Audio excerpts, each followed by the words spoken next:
Buenos días, estimados compatriotas. Aquí el senador Infantería, fiel a su rutina, poniendo blanco sobre negro.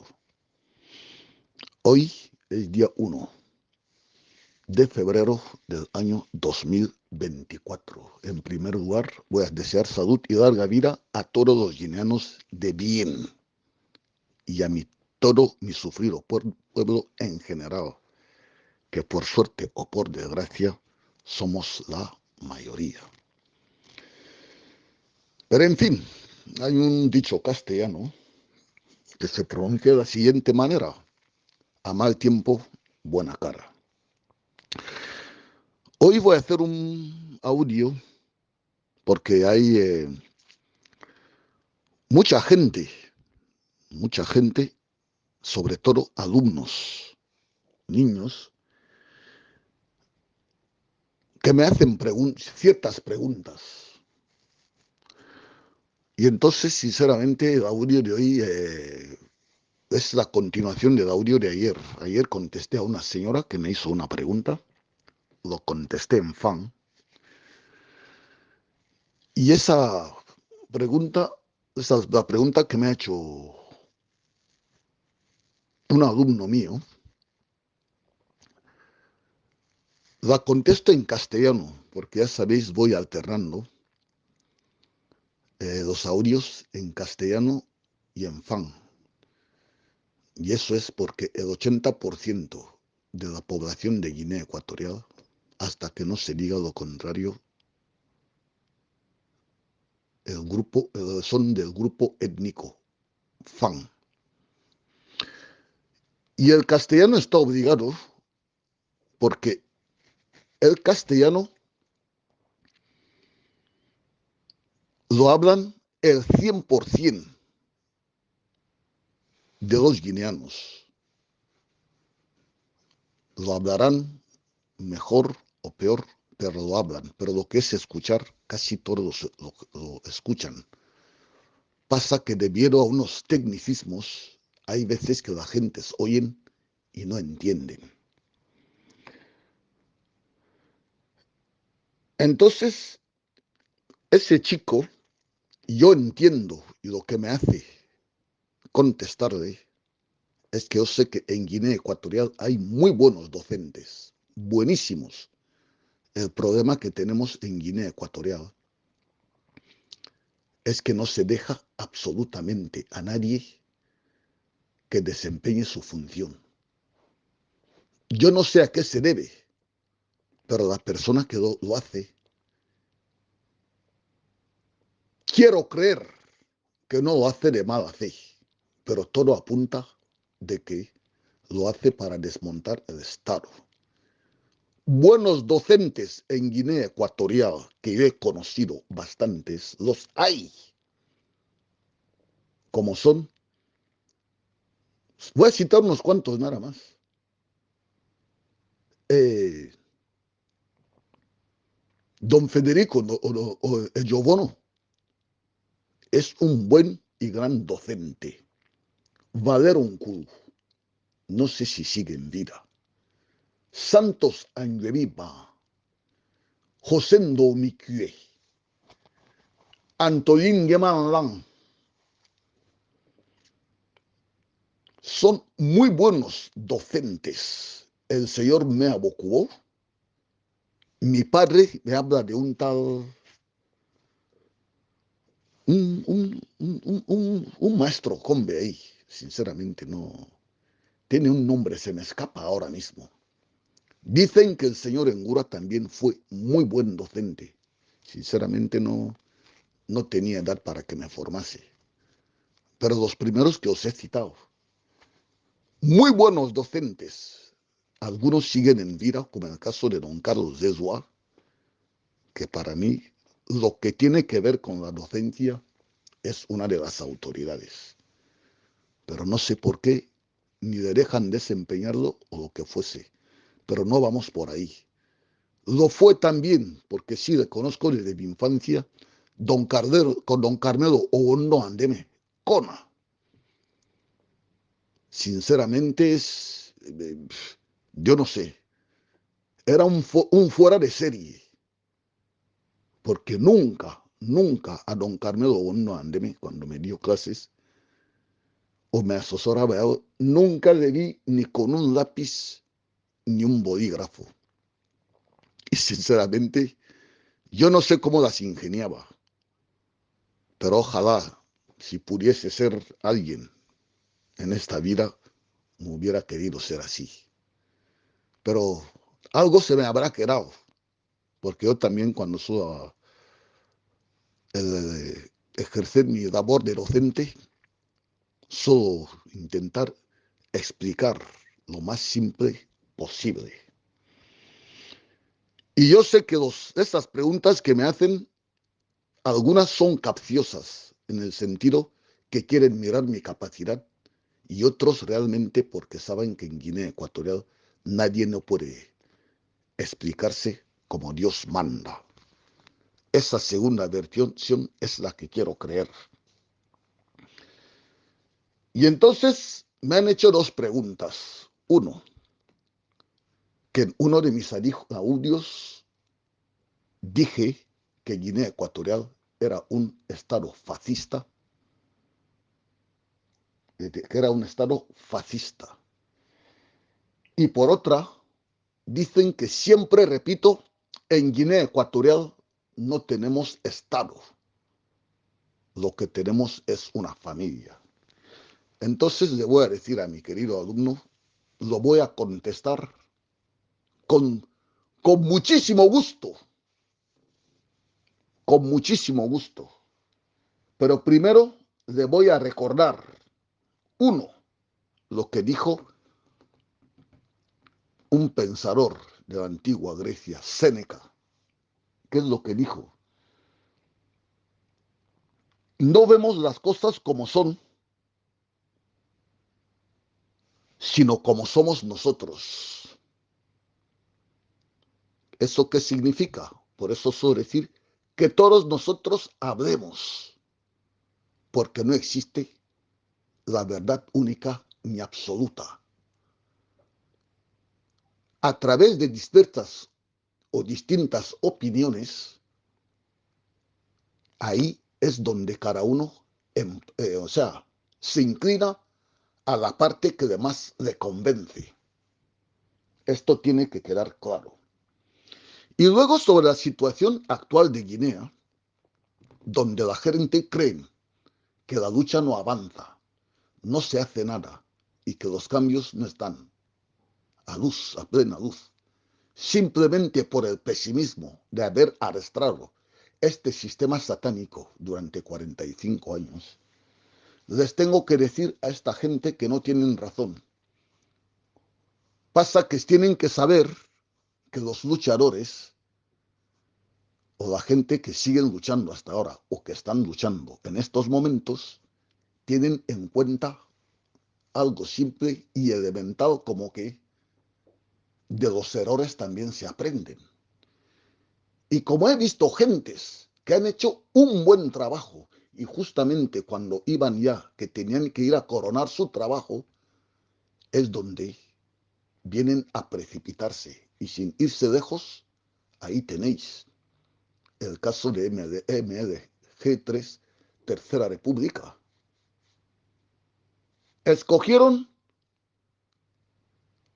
un camino que sinceramente no tengo experiencia, ni mucho menos lo apruebo bastante. Será por mi condición de ser un civil y no soy un militar. Eso tiene que quedar claro. Y mira, ellos estaban batiendo el cobre y otros que estaban en el pueblo sí que les ponían plazos. ¿Y qué es lo que ha traído? Han sido atrapados. Entonces, la lucha tiene que continuar. Ya los han atrapados, como en su día acabaron con la POC, con Severos, y otros movimientos que hubo dentro del interior del país para ver si se podía vertir la situación. Porque lo que sí coincidimos todos es que las instituciones estando anuladas y Obiang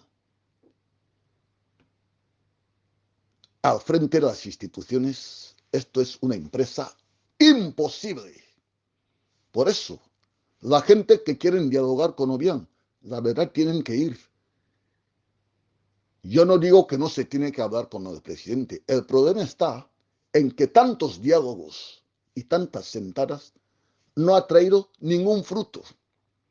Solamente arrimar las aguas a su sardina. La gente cobra su dinero y el pueblo siguiendo sufriendo. Entonces, como yo me siento cómodo cuando estoy entre los sufridores, entonces esto es lo que me hará ingeniar todos los días para buscar todos los caminos que nos hagan terminar con esta dictadura. Tiene que quedar claro. Y esa gente pesimistas, yo les voy a recordar el famoso filósofo francés Henri Bergson. ¿Qué es lo que dijo este filósofo francés? Que a mí me encanta muchísimo. Henri Bergson dijo que hay un tiempo cósmico que coincide con las agujas del reloj.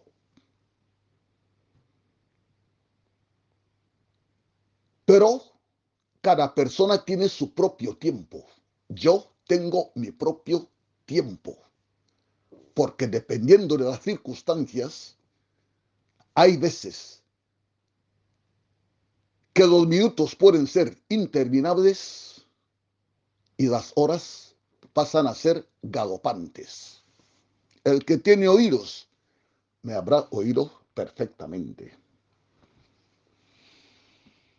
Resumiendo, cada maestro con su librillo y cada proyecto tiene un tiempo de ejecución, que puede ser largo o puede ser corto, pero lo importante es que se concluya. Y yo creo honestamente de que se está cumpliendo, o sea, se está cumpliendo los plazos y los tiempos a rajatabla. La cuestión ahora mismo es de esperar y rezar, por lo menos la gente que son cristianos, católicos y creyentes, porque en Guinea Ecuatorial también hay muchos agnósticos. ¿Y quiénes son los agnósticos? La gente que creen en la existencia de un ser superior, pero aquel hombre no es capaz de llegar a su encuentro.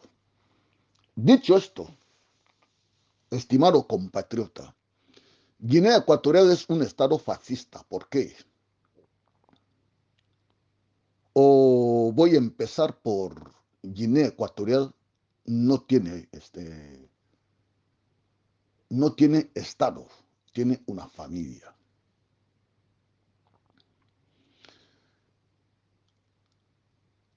¿Qué es un estado? Ahí es donde tenemos que ir a empezar. El estado, simplificándolo, entiendo el estado como el conjunto de actores y de intereses que representan el bien común de todo el país. ¿Eso qué significa? Que sea Bubi, Combe, Anomonés, lo que sea. Hay un patrimonio, ya sea cultural, económico, político, lo que sea, que corresponde a todos los guineanos. Y los que no representan esos intereses son los que se llaman Estado. ¿Eso qué significa? El Estado es el que va a articular la convivencia y lo que sea, es decir, va a desarrollar la justicia, la convivencia social y va a salvaguardar los intereses comunes absolutamente de todo, sin distinción de raza, afinidad política o lo que fuese. Esto es lo que se llama Estado. Muy bien. Entonces, ¿por qué digo que en Guinea Ecuatorial no hay Estado, sino que hay familia? Primero, cuando se implantó el concurso público en todo lo público, ¿qué es lo que se quería conseguir con ello? que en todos los estamentos que vayas, siempre estén los mejores posibles. Los mejores posibles. ¿Eso qué significa?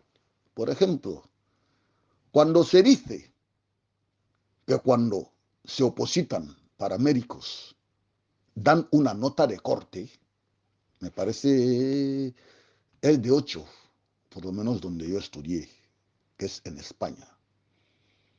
¿Por qué? Porque los psicólogos y los docentes se han dado cuenta que toda la gente que superan esa nota de corte, el 90% suelen sacar esa carrera y suelen ser también buenos médicos. Y el concurso público, ¿qué es lo que hace?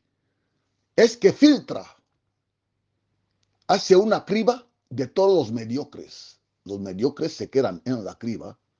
Y entonces, ¿esto qué trae? Que vas en la escuela, los maestros son los mejores posibles. Vas en el hospital, son los mejores posibles. Vas en la administración, son los mejores posibles. Vas en el ejército, son los mejores posibles. Vas en la judicatura, son los mejores posibles. Esta es la gran ventaja que tiene el concurso público en todo lo público. Y también resuelve un problema ahí. Es decir, por ejemplo, si Guinea Ecuatorial, todos, absolutamente todos, sean fan, fuéramos fan, y todos familiares del presidente, no haría falta hacer el concurso público. ¿Por qué? Porque todos nosotros somos fan y todos nosotros somos familiares del presidente. Y si nos imponen el partido ahí, no hace falta que haya pluripartidismo ahí entonces. Pero ¿qué es lo que va a pasar? Lo que va a pasar es que el concurso también nos va a limitar en ciertas cosas a nivel de desarrollo. ¿Eso qué significa? Como todos nosotros somos del PRG, todos nosotros somos fan y todos nosotros somos familiares del presidente, ya no habrá forma que nos puedan discriminar, porque todos mismos pertenecemos al mismo linaje. Pero sin embargo, el concurso público, en todo lo público, cuando se establece, es muy necesario, porque en Guinea Ecuatorial hay distintos grupos étnicos. Hay el grupo étnico Fan, los Bubis, los Ndoes o Combes, los Bujebas, los Anoboneses y los Fernandinos. Distintos, muy bien. Y dentro del grupo Fan se encuentran los Untumu y los Oka. Entonces, el concurso público, ¿qué es lo que hace? El concurso público lo que se hace es promociona la meritocracia. ¿Y qué es lo que va a hacer la meritocracia? Que todo el mundo se esfuerce en que sea el mejor en todo lo que quiera participar. Y también, ¿qué va a evitar? Va a evitar que a nadie no se le fuerce a hacer lo que no es. Pongo un ejemplo. El tiempo de Macías, porque todo iba a concurso público, mirad las becas de Rusia. Se fueron, todos los grupos étnicos se han formado en Rusia. ¿Por qué fue eso? No fue casual. Porque había una nota de corte y luego había un concurso. Y entonces, ¿qué es lo que pasa? Por ejemplo, en la selección de los militares, parece que los bubis no quieren ser militares o anoboneses. En tiempo de Macías era porque no les interesaba. Y el ejemplo lo podéis ver. En la escolta presidencial de Macías solamente conocía a un bubi que estaba dentro. Ese bubi me parece que era de Basacato. o pertenecía a la familia Cote o pertenecía a la familia Echuaca, pero me creo que era de la familia Echuaca. Era un bubi que estaba en la escolta presidencial. Primero, cuando se hacía la selección, los bubis no les interesaba. Y eso no traía ni un treito, porque tampoco los podían coger a la fuerza. Pero ese bubi fue. Pero ¿qué pasa? Cuando tú veías al tío de Dorio y de actual Cote, ¿cómo se llama? Embajador de Guinea en Camerún, su tío reunía todas las condiciones, porque cuando estaban en la escolta presidencial, todos tenían la misma estatura. Ese señor, el tío de Cote, Salomón, absolutamente todos eran tíos corpulentos, altos y tal. Pero ¿qué es lo que pasa? Ni un bubino, en tiempo de Macías no podía decir que les han discriminado para ir a ser de la escolta presidencial. No les interesaba. Y es lo mismo que pasaba. Las becas para Rusia, la gente que les interesaba estudiar en la Unión Soviética, iban a concursar y tenían una nota de corte. Y de hecho, en Rusia se han formado ahí bubis, combes, anoboneses, fan de Mongomo y Loreno Mongomo, y lo que sea. Era porque la gente al que les interesaba. Y en tiempo de Macías también, ¿qué es lo que se dijo? Enseñanza gratuita para todos y sanidad universal para todos. Y me acuerdo, cuando era chaval, hasta un nigeriano, cuando quería comer bien y con calidad, iba en el hospital, llega en urgencias y finge una enfermedad. Pero mientras le van diagnosticando y a ver qué es lo que tiene, lo que tal, pero llegaba la hora de comer, come bien, perfectamente y tal, y cuando ya tenía el estómago lleno, es cuando sale y dice ahí en inglés, Masa, ¿a dónde feel good to? Pero tampoco le perseguían de que por qué tú puedes venir a comer la comida de los de sanidad. ¿Por qué? Porque tanto los que cocinaban esa comida como los que lo administraban, nadie no se llevaba nada en su casa. ¿Por qué? Porque era de interés público. Cobraban sueldos dignos que no les permitía rebajarse en coger arroz o comidas que habían para la gente de hospital para llevarlos en su casa. Cosa que no pasa ahora mismo, porque en Guinea Ecuatorial ahora mismo cualquier parcela que te dan de poder, tú crees que toda esa parcela ya es tu hacienda particular. Y simplemente ¿por qué? Porque tú miras el comportamiento que tiene el presidente y los suyos. ¿Por qué no había corrupción en tiempo de Macías? Corrupción no hubo en tiempo de Macías. ¿Por qué? Primero, para empezar, Macías era una persona exigente consigo mismo. Y Macías solamente nombró el gobierno. Él nombraba el gobierno. Y cada ministro ponía sus cargos de libre designación. Y todos los restantes iban a concurso.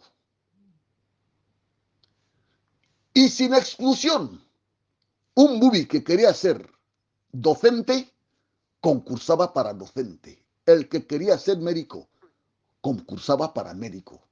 Porque es el baremo que se aplicaba a todos. ¿Me entiendes? Y entonces, no habían tensiones interterritoriales. Porque, por ejemplo, los bubis querían ser más autónomos. Y de hecho, me parece que habían más bubis autónomos que gente fan. Los únicos también que tenían este carácter de ser gentes autónomos era el caso de los de Berín, porque no les interesaba la política, les interesaban los negocios y todo lo que hay. Y no tuvieron ningún problema, tanto los bubis que trabajaban en finca como los comerciantes de Berín. ¿Por qué? Es el desarrollo que ellos mismos eligieron por su cuenta. Pero ¿qué es lo que hizo Macías? Poner medios para que tanto esos bubis que no quieren trabajar con el Estado desarrollen sus actividades. Y precisamente os pongo el ejemplo de mi padre. Mi padre no, fíjate que yo era pequeño y menor de edad. Yo iba en la cámara acompañado con el conductor de mi padre, que era el señor Jaime Buepoyo, que era como uno más en nuestra familia. Íbamos y yo tenía los papeles que me daba a mi padre. Don Jaime Buepoyo iba en la cámara, enseñaba todos los papeles y no miraban si mi padre tenía cargo, no tenía cargo, quién es o no quién es, solamente miraban su número de registro en la cámara y preguntaban a don Jaime Buepoyo, ¿qué quieres? Don Jaime Buepoyo enseñaba la nota, tantos sacos de cemento, tantos bidones de cal viva, tantas limas, tantos ganchos, tantos machetes, tantos sacos, e iba. Mi padre era fan, pero es lo mismo que pasaba con Posao, con otros que trabajaban fincas. ¿Por qué? Porque la Cámara de Comercio, sin discriminar a nadie, como nos dice nuestra constitución de entonces, todo aquel que quería trabajar cacao, el gobierno le daban todas las facilidades. Y es lo mismo que pasaba con los comerciantes de Medellín. Lo mismo. ¿Qué es lo que hizo el ministro de Comercio entonces? Que era don Edmundo Bocio Dioco. Pues nada, facilitaba las gestiones arancelarias. Y todos los funcionarios de la aduana eran funcionarios donde había un cuerpo civil de economistas y contables que llevaban la administración del puerto. Y luego había un cuerpo uniformado, que eran los de la Comisión Administrativa del Puerto, y otros que eran resguardos de aduana. Y la graduación más alta en estos dos cuerpos era sargento, como el máximo. Y de hecho lo tenéis. El jefe de la aduana en Medellín, de la brigada uniformada, era un anobonés, don Pedro Burgos, el padre del difunto Rodolfo Burgos Bizantino, Gaudencia Burgos Bizantino, Paciano Burgos Bizantino, Manuel Burgos Bizantino y un largo etcétera. Y ese señor el Vivir era la máxima autoridad de los resguardos de aduana. Y él solamente actuaba cuando los economistas y los responsables de aduana civiles decían lo que tenía que hacer. Pero era una persona más de los que habían y tenía su autoridad y nadie no le despreciaba de que este anugonés que pinta aquí. ¿Por qué? Ejercía un poder con autoridad y firmeza. Por eso nunca la gente le pudieron despreciar. Y así se desarrollaba absolutamente todo. Y cuando tú llegas en el lado de Macías, Macías, ¿qué es lo que decía? La única forma para atajar la corrupción se tiene que dejar bien claro los bienes del Estado y los bienes particulares. ¿Y eso qué es lo que hacía? En ningún ministerio no se hacía ingreso de dinero en metálico. Tú ibas en la correspondiente delegación de aduana, pagas lo que tienes que pagar, es lo que te grapan con lo que has pagado, y te vienen y te atienden. Es decir, era una administración ciega y absolutamente para todos. Y es lo que pasaba también en la sanidad. El ministro de Justicia, o sea, de Sanidad, no tenía nada que ver con la sanidad. ¿Por qué? Porque él tenía un cuadro político con sus asesores, trazaban lo que tenían que hacer y la finalidad de lo que tenían que hacer. Y entonces ibas en repuesto de medicamentos, había un administrativo que llevaba la gestión para el estocaje, pero luego estaba los doctores en farmacias, que son los que hacían las compras de lo que fuese. De hecho, si miráis en tan poco tiempo de Macías, no había cáncer apenas. La gente no tenía cáncer. ¿Por qué?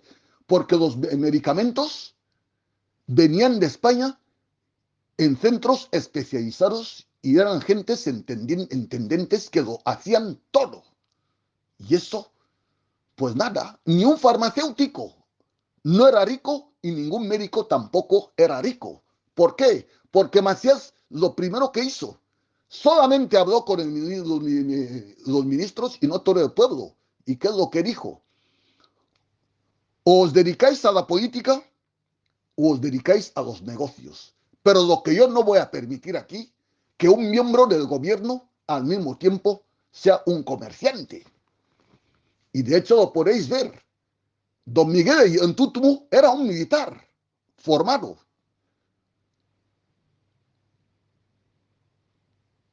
Cuando su jefe, el señor Vázquez, era militar en Medellín, Miguel era su escribiente y su administrativo. Pero cuando el señor Vázquez se jubila ya, deja la carrera militar y pasa a ser civil, dijo a Miguel Yantutumu, te invito a que abandones el ejército para que sigas aquí con las gestiones de mi empresa. Y eso es lo que Miguel Yantutumu hizo. Y Miguel Yantutumu, cuando era militar, no era rico. Pero cuando pasó a hacer las actividades civiles, es cuando se enriqueció. Y nadie no le persiguió porque no le podían acusar de corrupto, porque no manejaba fondos del Estado. Y vas a encontrar el caso de Don Edmundo Bocio Dioco. Don Edmundo Bocio Dioco, que ella era rico antes de entrar en el gobierno. Pero lo que pasa es que cuando entró en el gobierno, cedió todos sus bienes, nombró un gerente, que es el que llevaba toda su gestión, y lo llevaban sus hijos. Y entonces, como presidente, el vicepresidente y ministro de Comercio, nunca manejó los fondos públicos en favor a su gestión o lo que fuese, porque habían filtros que lo miraban. Ahí tenéis a Bonifacio Nguemensono, nunca fue rico. ¿Por qué? Respetó escrupulosamente su deontología profesional. Era un administrativo, como la copa de un pino. Boricoto Ichoa no era un rico. Granger Imola no era un rico. Don Alfonso, Jesús Alfonso Hidalgo no era rico, porque era estricto. Todas las casas de la embajada, las embajadas eran del patrimonio del Estado. Todas las viviendas oficiales se construían para los funcionarios y nadie no tuvo acceso a esas casas si no es funcionario. ¿Por qué? Porque aplicaban el logotipo de la justicia, que tiene los ojos vendados porque no mira. Y es una mujer porque no es la más fuerte. Y es una balanza porque tiene que establecer un equilibrio. Y entonces venimos a entrar en Guinea Ecuatorial ahora mismo, de Obiang. Ahí es donde empieza el fascismo y el nazismo que hay en Guinea Ecuatorial. Y yo no sé cómo la gente no les escandaliza. ¿Y qué es lo que pasa con el nazismo? Empezó la persecución. Primero tenéis que ver, se dejaron de regularizar las cosas como eran. Mongomo no era una provincia, era un distrito militar de Medellín. Y el último distrito que formaron, un distrito artificial, que es lo que llaman Añizo Valladolid de Limbides, el nombre colonial. Cogieron parte de Nicomisen, cogieron parte de Medellín por parte de la humanidad y otros cachos ahí y conformaron esa nueva provincia. Y de hecho, si miréis, ¿cómo se llama? Añizo es el distrito que ahí tiene los dos grupos étnicos, tanto los Untumu que con los Oka. ¿Por qué? Porque fue un distrito artificial. ¿Me entiendes? Pero sin embargo, ¿dónde empieza el fascismo? ¿Cómo es que Mongomo no era un distrito era una región militar de Medellín. Pero sin embargo, cuando conforman el distrito de Huedensas, los que ni siquiera tenían estatuto de provincia son los que ahora mismo, o sea, los que no tenían ni estatuto de distrito, son los que tienen ahora mismo, encabezan la provincia. ¿Cómo se come esto? La gente no son tontas ni idiotas. Que la gente se callen, todo el mundo ya sabe, porque Obiang mata. Pero en Guinea Ecuatorial nunca la gente han sido estúpidas. Sí, somos cobardes. Y el primero, aquí estoy. El primer cobarde de Guinea soy yo. Pero eso sí, yo no me callo, porque no mato a nadie. Los que matan a la gente están en Guantánamo. Y ahí lo tenéis. Se persiguen a todos los que escuchan los audios, pero la gente que están anudando, matando a la gente en los sótanos de Guantánamo, están de rositas. Guinea Ecuatorial es un estado fascista. Un estado fascista en toda regla. Mirar en asuntos exteriores. En el Ministerio de Asuntos Exteriores, ¿cuántos bubis hay ahí de alto rango? Ninguno. Iros en el Ministerio de Seguridad. ¿Cuántos anoboneses hay ahí de alto rango? Ninguno. Iros en el Ministerio de Defensa. ¿Cuántos vicios de alto rango que hay ahí? Ninguno. ¿Y creéis que es casualidad? No es casualidad. ¿Y todo esto por qué? Porque se está implantando el fascismo puro y duro. Por ejemplo, os voy a revelar otro dato. Mirar el primer gobierno de Macías. Solamente había uno de Mongomo, que era el presidente, porque ganó las elecciones. Don Francisco Macías Nguema Bioñendo. Pero mirar el resto de ministros. Momo Bocara, de Basacato. Granger Imoa, un fernandino. Toichoa Boricó, me parece que era de Baney. Edmundo Bosiok Dioco, de Reboa. Los Fan, Jesús Alfonso Yunaló, era de Benín. Jesús Yengue, o José Yengue, no me acuerdo ahora mismo, era de Benín. Ecoándeme, que primero fue policía porque estudió en España, era policía, pero luego se convirtió en civil, dejando su plaza de policía cuando llegó a ser ministro. Y así estaban todos. Me parece que los dos grupos étnicos que en el primer gobierno de Macías no tuvieron ministerios, carteras ministeriales, me parece eran los anoboneses y el grupo Vició.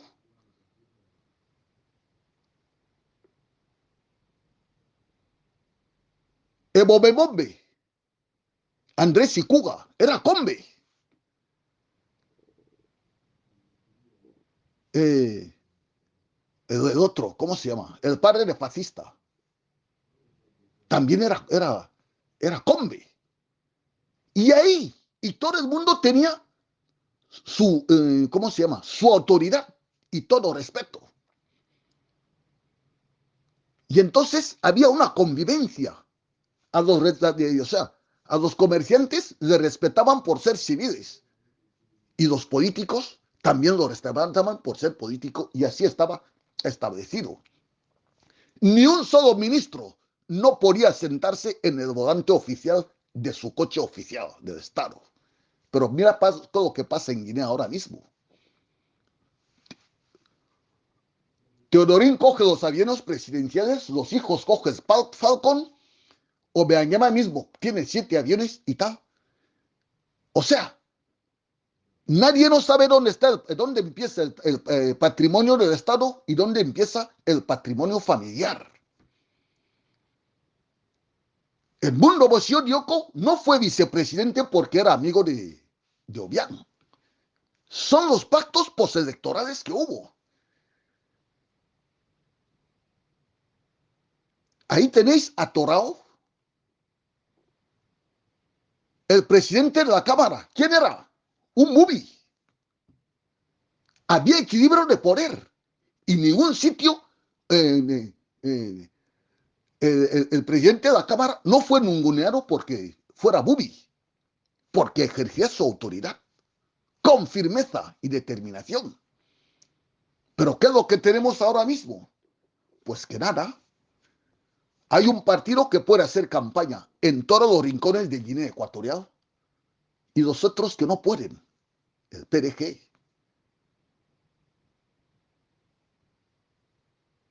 A ver, ¿creéis que los de Maí no han ido a hacer campaña ni siquiera en la región continental? ¿Vosotros creéis que eso es normal? ¿Es por qué? Porque actúa el fascismo. Los de Mongomo y su PRG pueden hacer campaña en todos los distritos, en Baney, en Corisco, en Diaribe y donde sea, porque es el partido de, unos dicen que los de Mongomo y otros dicen que es el partido de Acuacam, como el caso de Agustín Dona, desafortunadamente. Esto es fascismo. Los anoboneses se estarán de acuerdo con ellos, pero ¿qué anobonés ha pisado Mongomo para ir a hacer campaña? Ni los de Bibín, los has visto ahí. Tura, que supuestamente está dentro de la coalición Baboro, la coalición de la vergüenza, hace campaña en todos los sitios, pero nunca ha pisado Mongomo. Mecheva está dentro de la coalición de la vergüenza, pero nunca su campaña no ha pisado Mongomo. Esto es lo que se llama fascismo puro y duro. Ministerio de Asuntos Exteriores casi es un ministerio de ¿cómo se llama? De Mongomo. Ministerio de Seguridad es un ministerio de Mongomo. Eh, el Ministerio de Defensa es un ministerio de Mongomo. Le pese a quien le pese, le duela a quien le duela. Esta es la realidad. Esa es la realidad. Mirar, por ejemplo, cuando mandaba Macías, ¿quiénes eran los diplomáticos? O sea, todos eran diplomáticos, pero ¿quiénes eran los embajadores? Uno de Avirayo, me parece se llamaba Fernando Yemes o no, algo así. El padre de Yaque. Era de Avirayo. Mbekwa Abico era diplomático y embajador. Era de Medellín. Dougan Seriche era de Moca.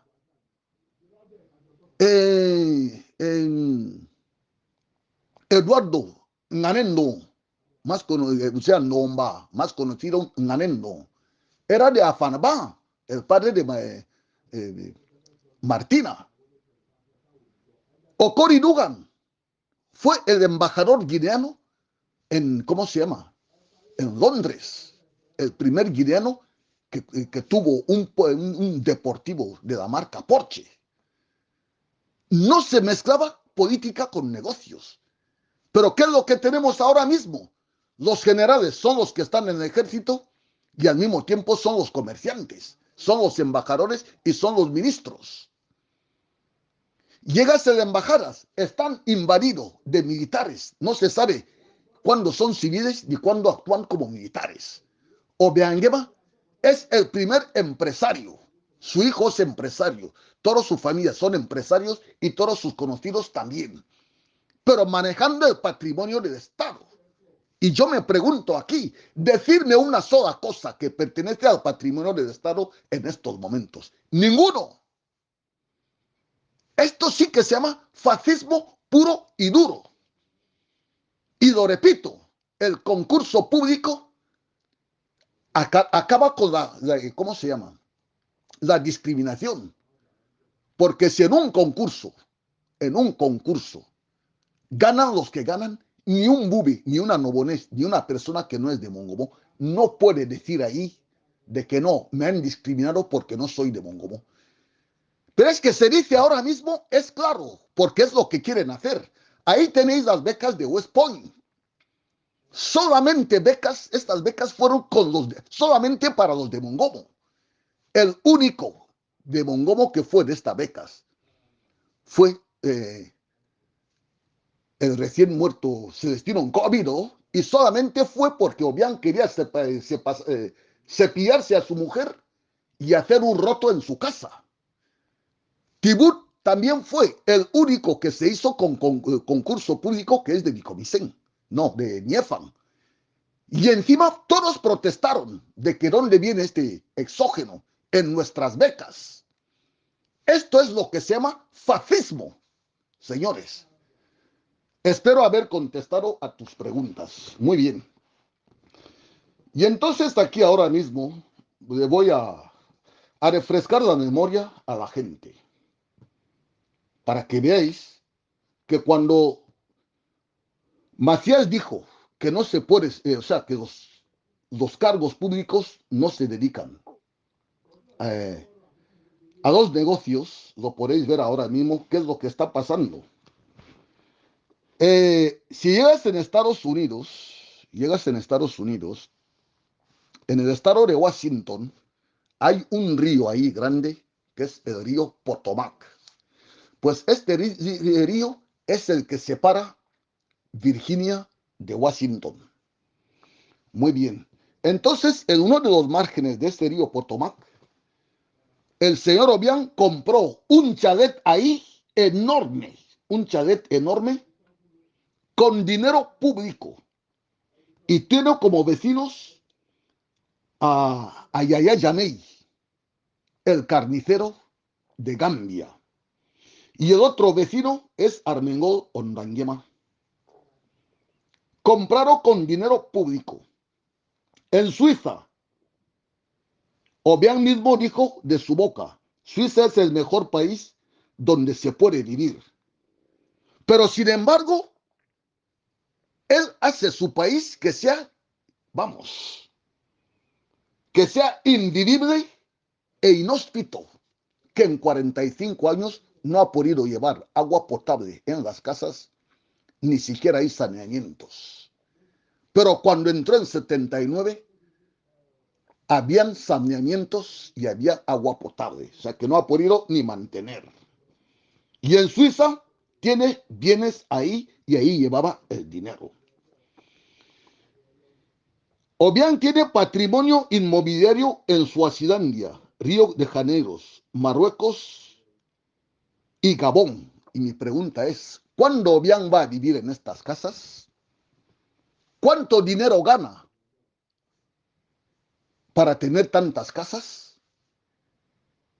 Ya veis que una persona no puede ser, cuando se suele decir que no se puede ser juez y parte, ¿cómo el primer corrupto y ladrón es al mismo tiempo el pagador del Estado? Juzguen ustedes mismos. Y ahí lo tenéis. La gente muere de cáncer en toda Guinea Ecuatorial. O sea que en 45 años, Obiang no ha tenido dinero para poder comprar equipos adecuados para el tratamiento de cáncer en Guinea Ecuatorial. Pero sin embargo, viene un blanco español que es socio de la empresa Guadalupe, que ese particular se compra esta máquina, y esta máquina, ¿qué es lo que hacen? Cuando la llevan a Bata para ir a trabajar a Bata, pues nada, se mueren los de ¿cómo se llama? Los de Malabo y otras partes. Y cuando así se va trasladando. Y vete a ver, un blanco español compra su máquina, pero bien es el socio de este blanco porque tienen que estrujar al pueblo. Pero sin embargo, nosotros tenemos dinero para ir a comprar un centro de coordinación de secuestros y torturas en Addis Abeba. Estimados compatriotas, yo no soy pesimista ni catastrofista, solo estoy poniendo blanco sobre negro. Cuando en Guinea Ecuatorial funcionan los derechos humanos y las libertades, ¿por qué se persigue a la abogada Gema Jones cuando no se ha postulado en ningún puesto político, porque la política es exclusiva para los de Mongomo y para la presidencia, para la presidencia de Obiang. Entonces, si Gema Jones abre un buffet porque ella es licenciada en Derecho, podéis decir por qué se le persigue.